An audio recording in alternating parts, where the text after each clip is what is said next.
सुप्रभातम का शुभ आलोक और भारतीय ज्ञान परंपरा, योग साधना स्वस्थ रखे, संस्कृत से हो जीवन भरा। नव प्रभात की मंगल वेला में आप सभी दर्शकों को शुभ प्रभात, स्वागत एवं अभिनंदन। मैं आज आपके साथ हूं गवीश द्विवेदी। कहते हैं हर सूर्यास्त हमारे जीवन से एक दिन कम भले ही कर देता है, लेकिन उसके बाद होने वाला सूर्योदय हमारे जीवन में, मन में आशा की नई किरण लाता है, उमंग लाता है, ऊर्जा लाता है, जिससे हम सभी प्रकाशित होकर, ऊर्जान्वित होकर अपने परिवेश को भी ऊर्जान्वित करते हैं। ऊर्जा के इसी क्रम को बढ़ाते हुए आपको भी ऊर्जान्वित करने के लिए आरंभ करते हैं आज का यह सुप्रभातम कार्यक्रम।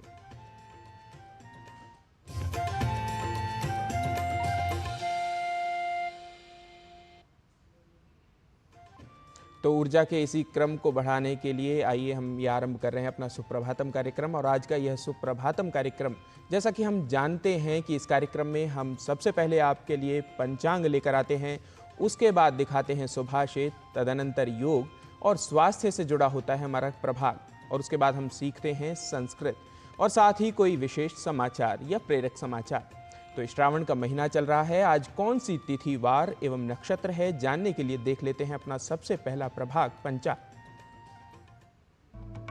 आज का पंचांग युगाब्द 5126, विक्रमी संवत 2081, शक संवत 1946, दक्षिणायन, श्रावण मास, कृष्ण पक्ष, एकादशी तिथि, बुधवार, रोहिणी नक्षत्र। आज का दिन आप सभी के लिए मंगलमय हो। कहा गया है पृथिव्याम त्रीणि रत्नानि जलमन्नम सुभाषितम, अर्थात पृथ्वी पर तीन ही अमूल्य चीजें हैं, जल, अन्न और सुभाषित। तो ऐसे ही रत्नों में से सुभाषित रूपी रत्न से सीखते हैं क्या है आज के सुभाषित में निहित अमूल्य ज्ञान। विकल्पमात्रावस्थानि वैरूप्यं मनसो भवेत्, पश्चान्मूलक्रियारम्भ गम्भीरावर्त दुस्तरः।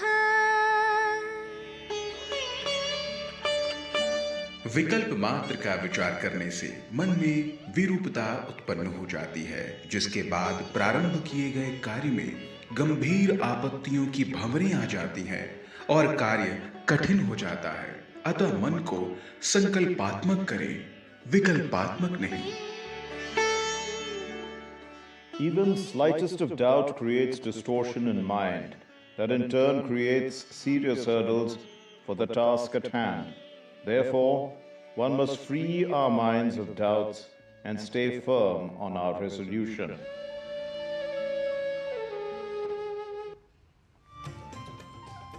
और सुप्रभातम के और सुभाषित के बाद अब क्रम है भारतीय ज्ञान परंपरा प्रभाग का, और इस प्रभाग में बात भारत के ऐतिहासिक ग्रंथ महाभारत की करेंगे। महाभारत न केवल भारतीय संस्कृति, नैतिकता, धर्म और समाज के अध्ययन के लिए अत्यंत महत्वपूर्ण है, बल्कि यह एक महत्वपूर्ण स्रोत है जो भारतीय साहित्य, समाज और धर्म के अध्ययन एवं समझ में सहायता प्रदान करता है। इसमें मानवीय संबंधों के विभिन्न पहलुओं को व्यक्त किया गया है जो भारतीय समाज की आधारशिला हैं। आइए देखते हैं यह विशेष रिपोर्ट।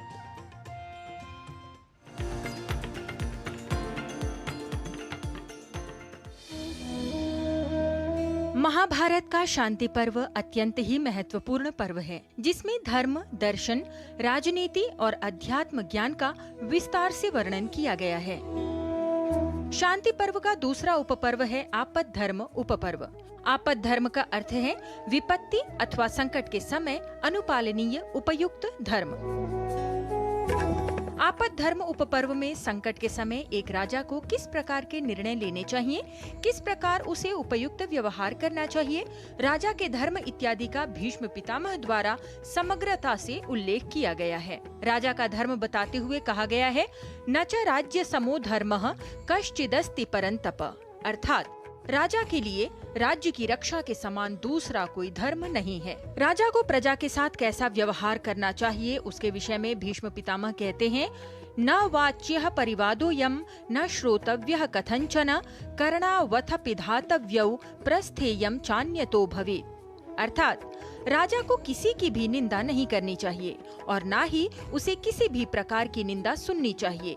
यदि कोई दूसरे की निंदा करता हो तो वहाँ अपने कान बंद कर लेने चाहिए अथवा वहाँ से उठकर चले जाना चाहिए। राजा के लिए धर्म के पालन का महत्व बताते हुए वर्णन आता है, व्याजेन विंदन वित्तम ही धर्मात् स परिहीयते। जो छल से धन प्राप्त करता है वो धर्म से भ्रष्ट हो जाता है। अतः राजा को छल पूर्वक धन नहीं प्राप्त करना चाहिए। जो वेद में लिखित स्मृति ग्रंथों द्वारा अनुमोदित, सज्जनों द्वारा सेवित तथा अपने को प्रिय लगने वाला धर्म है उसे चतुर्गुण संपन्न माना गया है। जो इस प्रकार धर्म का उपदेश करता है वही धर्मज्ञ है और राजा को ऐसे ही धर्मज्ञ लोगों का अनुसरण करना चाहिए।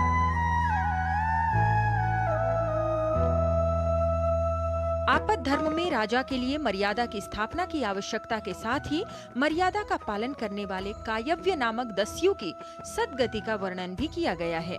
ये च राष्ट्रोपरोधेन वृद्धिं कुर्वन्ति केचन तदैव तेनुमार्यन्ते कुणपे कृमयो यथा। जो लोग राष्ट्र को हानि पहुंचाकर अपनी उन्नति के लिए प्रयत्न करते हैं वे नष्ट हो जाते हैं। ये पुनर्धर्म शास्त्रेण वर्तेरन्निह दस्यवः अपि ते दस्यवो भूत्वा क्षिप्रम सिद्धिमवाप्नुयुः। अर्थात जो दस्यु जाति में उत्पन्न होकर भी धर्म शास्त्र के अनुसार आचरण करते हैं वे शीघ्र ही सफलता प्राप्त कर लेते हैं। अतः परिस्थिति कैसी भी हो व्यक्ति को धर्म शास्त्र की मर्यादा नहीं छोड़नी चाहिए। यदि व्यक्ति धर्म पूर्वक आचरण करता है तो उसे सफलता की सिद्धि अवश्य होती है। लता वशिष्ठ, डीडी न्यूज।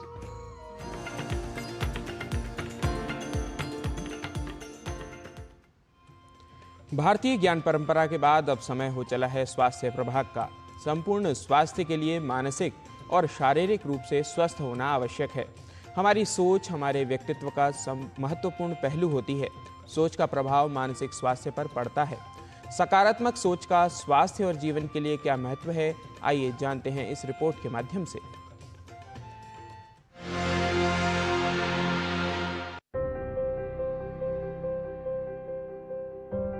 सोच और स्वास्थ्य एक दूसरे के पूरक हैं। मनुष्य की सोच का उसके स्वास्थ्य पर गहरा प्रभाव पड़ता है। रोजमर्रा की भागदौड़, काम का बोझ, कंपटीशन, जीवन में तनाव और जल्द ही सफलता पाने की ख्वाहिश, इन सब के साथ जीना हो तो कभी खुद से और कभी दूसरों से असंतुष्टि हो जाती है। असफलता का डर रहता है, कभी सब कुछ खो देने का डर मन में बना रहता है। इन सब के बीच शायद हम इस बात पर ध्यान नहीं देते कि हम क्या सोच रहे हैं या हमारे विचार कैसे हैं। हमारी सोच हमारे इमोशंस और हमारे बिहेवियर के ऊपर प्रभाव करते हैं। अगर हमारी कोई तकलीफ़ें हो रही है, हम इससे बाहर कैसे आए। हमें उस समय पे नेगेटिव इमोशंस महसूस हो सकता है, हमें दुख हो सकता है, गुस्सा हो सकता है, हेल्पलेस महसूस हो सकता है, होपलेसनेस भी आ सकता है। लेकिन उसके बावजूद हम उस स्थिति से निकलने के लिए क्या कर रहे हैं, that is a part of positive thinking. And हमारे लिए, हमारे जीवन के लिए पॉजिटिव थिंकिंग इज़ इम्पॉर्टेंट, क्योंकि हमारे एक समस्या ख़त्म होने के बाद और एक समस्या होता है। कभी कभी हम बहुत सेटिस्फैक्ट्री कंडीशंस में होते हुए भी, हमारे बहुत अच्छा नौकरी है, हमारे बच्चे ठीक ठाक से कर रहे हैं काम, लेकिन उसके बावजूद एक डिससेटिस्फैक्शन आ गया है, तो वो भी हमारे इमोशंस, हमारे सोच को इन्फ्लुएंस कर सकता है, जिसकी वजह से हम एक चिड़चिड़ा या इरिटेटेड, या हम बार बार सोचते रहे कि हम अचीव और कैसे करें, इसके बाद क्या। सो हमारे जीवन में जो है उसको हमें बार बार इवैल्यूएट करना होगा कि इस समय में ये ठीक है, और अगर हमें और कुछ की कोशिश करना है, how do we plan it. हर परिस्थिति में चिंता करना और ये सोचना कि क्या सफलता मिलेगी या नहीं, ऐसा करना कभी कभी आदत में शामिल हो जाता है। व्यक्ति के व्यक्तित्व, उसके जीवन और उसकी सोच पर नकारात्मक विचार हावी होने लगते हैं। व्यक्ति नकारात्मक सोच के साथ जीने लगता है, इस बात से बेखबर कि इसका प्रभाव कितना हानिकारक हो सकता है। हम जैसा सोचते हैं, शरीर वैसी ही प्रतिक्रिया करता है। दो तरह की सोच होता है। एक नेगेटिव में जब हम गिव अप करना शुरू कर देते हैं बिकॉज वी फील कंट्रोल बाहर से ज़्यादा है, so we feel helpless, so we stop trying, और we might stop trying eventually.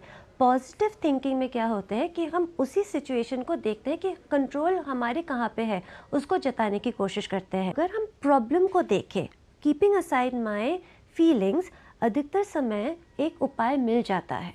So self care, understanding your self and thereby taking care of ourselves, seeking social support. What is my kind of problem solving, emotion focused or problem focused, and also हम अपने आप को कितना assert या व्यक्त कर पाते हैं, and thereby हमारी communication skills कैसा है. All of these factors will help build a positive approach towards health. सकारात्मक सोच विचारों को मजबूत बनाती है और मानसिक स्वास्थ्य को बेहतर रखती है। सकारात्मक सोच रखना कई तरीके से लाभकारी है। जीवन की चुनौतियों के प्रति सकारात्मक दृष्टिकोण रखना उपयोगी है। नकारात्मक होने और चिंता करने से बेहतर है कि सक्रिय रूप से चुनौतियों का सामना किया जाए।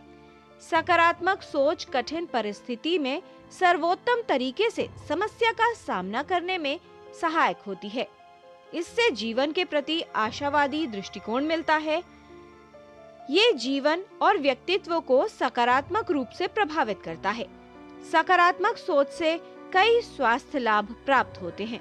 पॉजिटिव थिंकिंग से हमारे अपने की देखभाल, अपने आप को समझना, नोइंग आवर लिमिट्स, और हम कितना खुद को व्यक्त करें, कहाँ पे रुकना है, कहाँ तक हमारी सेंस ऑफ अचीवमेंट, हमारे अपने आप के लिए स्टैंडर्ड्स, दूसरों के लिए standards, it will become more flexible.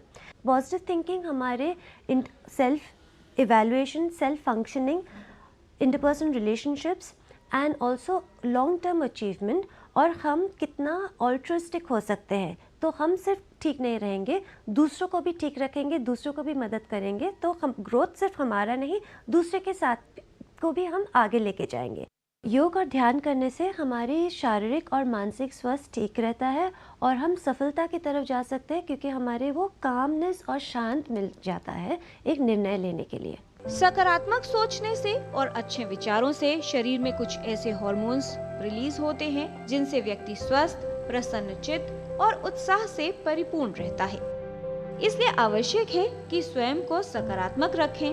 बचपन से ही बच्चों के साथ सकारात्मक व्यवहार करें और उनका जीवन सकारात्मक विचारों से परिपूर्ण कैसे हो सकता है, इस पर सोचें।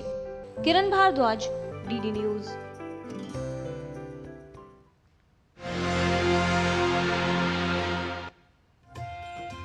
तो स्वास्थ्य प्रभाग में सकारात्मकता की बात करते हुए अब समय हो चला है योग प्रभाग का, लेकिन उससे पहले सुप्रभातम कार्यक्रम में ले लेते हैं एक अल्प विराम। आप कहीं न जाइए, देखते रहिए डीडी न्यूज।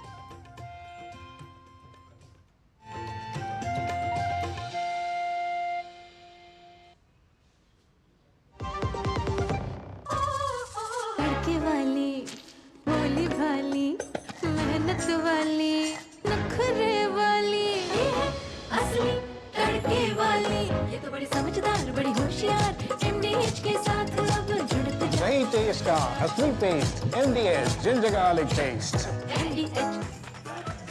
मैं क्या जी, सब जानते हैं, जहां दिखे मारियो, अपना समझ के खा लियो। स्वाद से सबको दीवाना कर दे, दीवाना कर दे। पता का चाय, गजब का स्वाद। चुटकुला समझ नहीं आया? समझ तो ये नहीं आता कि खेत धान का या खरपतवार का। तो इसमें समझना क्या है दोस्त? ले आओ धान के खरपतवारों का स्पेशलिस्ट ग्रीन लेबल, IIL के ट्रैक्टर ब्रांड का ग्रीन लेबल, धान के खरपतवारों का स्पेशलिस्ट। आपके घर के खाने में रेस्टोरेंट जैसा स्वाद ले आए MDH का शाही पनीर मसाला। पनीर को क्या मस्त बना डाला।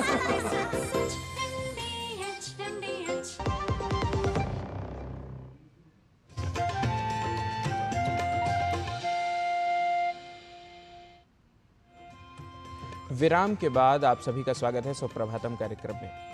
अब समय हो चला है योग प्रभाग का, और योग जो महर्षि पतंजलि द्वारा प्रणीत है और भारत को एक देन है, इसीलिए प्राय हम सभी महर्षि पतंजलि को प्रणाम करते हुए कहते हैं, योगेन चित्तस्य पदेन वाचाम मलम शरीरस्य च वैद्यकेन योपाकरोत्तम प्रवरम मुनीनाम पतंजलिम प्रांजलिरानतोस्मि।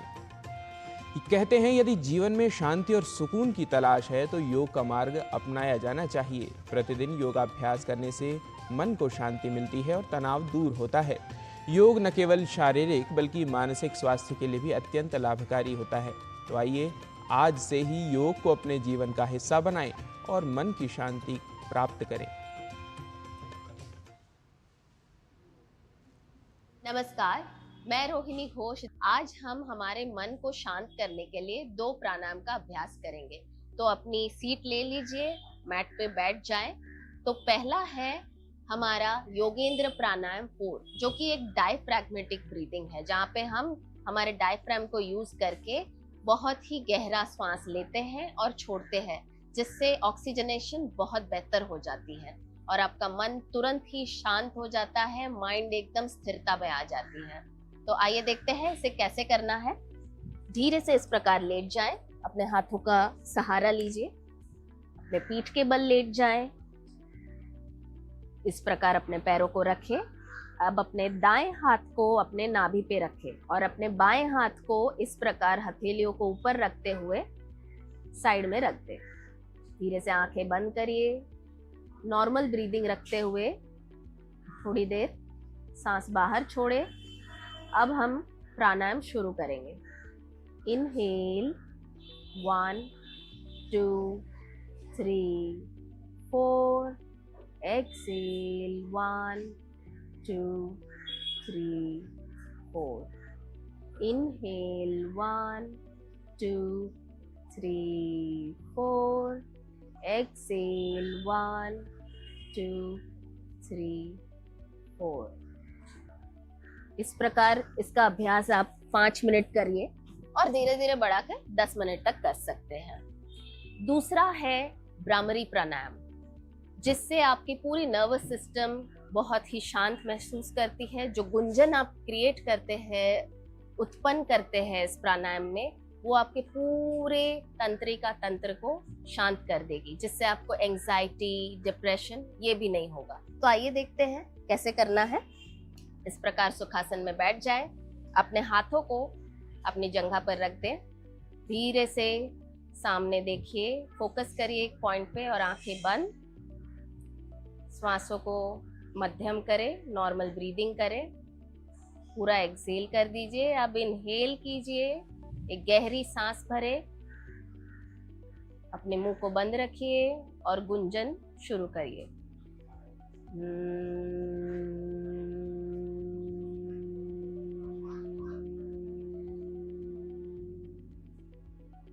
दोबारा श्वास भरे,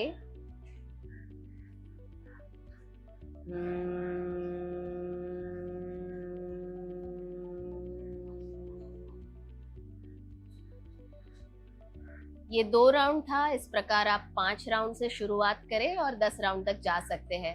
अब बारी है कुछ प्रैक्टिकल टिप्स जानने की। तो आइए जानते हैं हमारी पूज्य गुरु माँ डॉक्टर हंसा जी योगेंद्र से। नमस्कार। हमारे मन को हमेशा शांत रखना और शांत मन से सारे काम व्यवस्थित करना, ये करना तो आना ही चाहिए। अगर मन में एजिटेशन है, एंजाइटी है, तो कोई भी काम सही हो ही नहीं सकता। हो भी जाएगा तो भी शरीर को तो उसका बुरा असर ही पड़ेगा। और इसीलिए और भी थोड़ी चीज़ें करनी ज़रूरी है, जैसे प्रकृति के साथ संबंध ज़्यादा जोड़ें, प्रकृति में, नेचर में थोड़ा चलें, वॉक भी कर लें साथ में, समुद्र किनारे हो, नदी किनारे हो, गार्डन्स हो, थोड़ा चलना ज़रूरी है। साथ में ध्यान दें कि हम जो भी भोजन कर रहे हैं वो ऐसा एजिटेटेड वाला भोजन ना हो, बहुत तीखा, बहुत मसाला। इन चीज़ों से जब पेट में गड़बड़ होती है तो मन शांत नहीं रहेगा। पेट में गैसेस हो रही है, एसिडिटी हो रही है, मन को क्वाइट करना है। बहुत ज़रूरी है म्यूज़िक सुने, बहुत फ़ायदा करेगा। तो ये छोटी छोटी चीज़ें हैं, लेकिन करते रहना चाहिए, क्योंकि मन को शांत रखना कोई आसान बात नहीं है। उसके लिए मेहनत करनी पड़ेगी, 10 मिनट खुद के लिए निकालने पड़ेंगे। नमस्कार।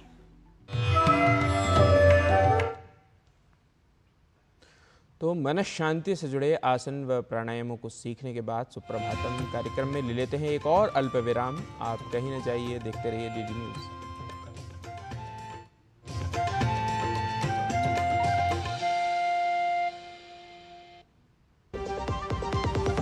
MDH का किचन किंग किचन में हो तो हम सब कुछ बना सकते हैं। बैंगन का भरता, आलू गोभी, भिंडी मसाला और भी बहुत कुछ।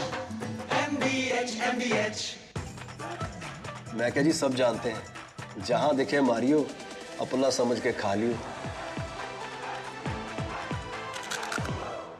स्वाद से सबको दीवाना कर दे, दीवाना कर दे।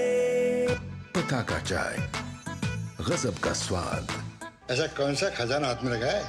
खजाना नहीं, मिशन मिल गया है हम सबकी जीत का। भारत में बना आधुनिक कीटनाशक जिसकी बेजोड़ क्वालिटी से मिले फसल की बेहतरीन पैदावार। IIL के ट्रैक्टर ब्रांड का मिशन है तो जीत पक्की। बात जब पीढ़ियों के लिए बनने वाले घर की हो तो जिम्मेदारी बड़ी हो जाती है। गैलेंट समझता है ये जिम्मेदारी। अब डबल M रिब्स के साथ गैलेंट एडवांस TMT रीबार, निर्माण का रियल हीरो।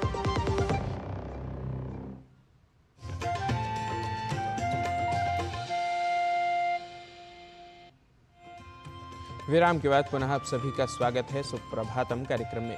प्रोनाउंसिएशन अर्थात उच्चारण, इसका तो हर भाषा में महत्व होता है और संस्कृत भाषा की बात विशेष है। तो आइए उच्चारणों की कुछ और विशेषताओं को जान लेते हैं संस्कृत पाठशाला की कक्षा में अपने सहयोगी नारायण दत्त मिश्र के साथ।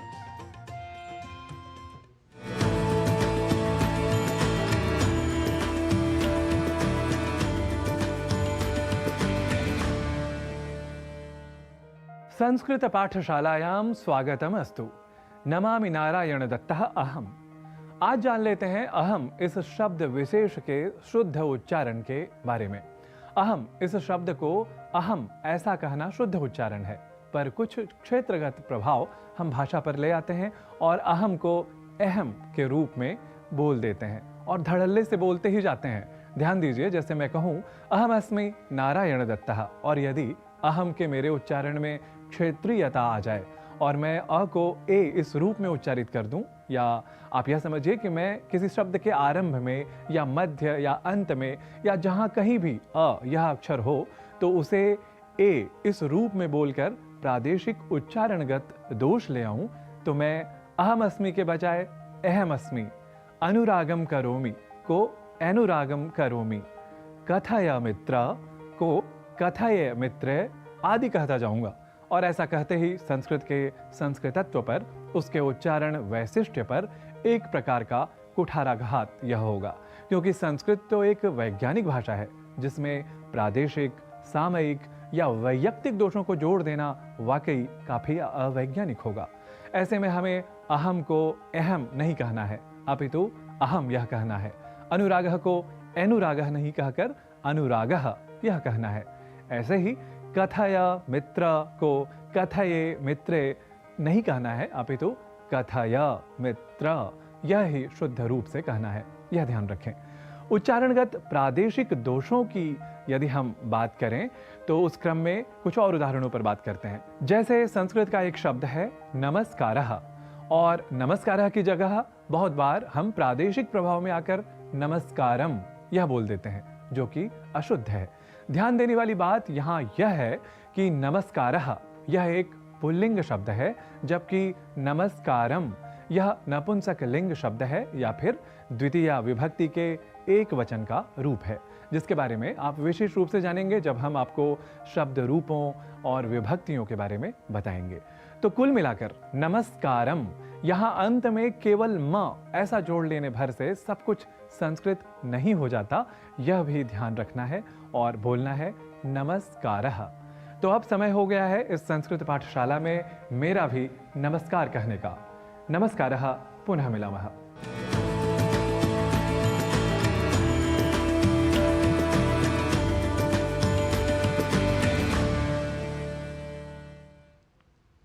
तो भाषा प्रभाग में संस्कृत के इन उच्चारणों को हमने विशेष रूप से जाना और किस प्रकार नमस्कार, नमो नमः इत्यादि शब्दों का हमें शुद्ध उच्चारण, ध्यानपूर्वक उच्चारण करना है, यह भी हमने इस पाठशाला प्रभाग के माध्यम से जाना।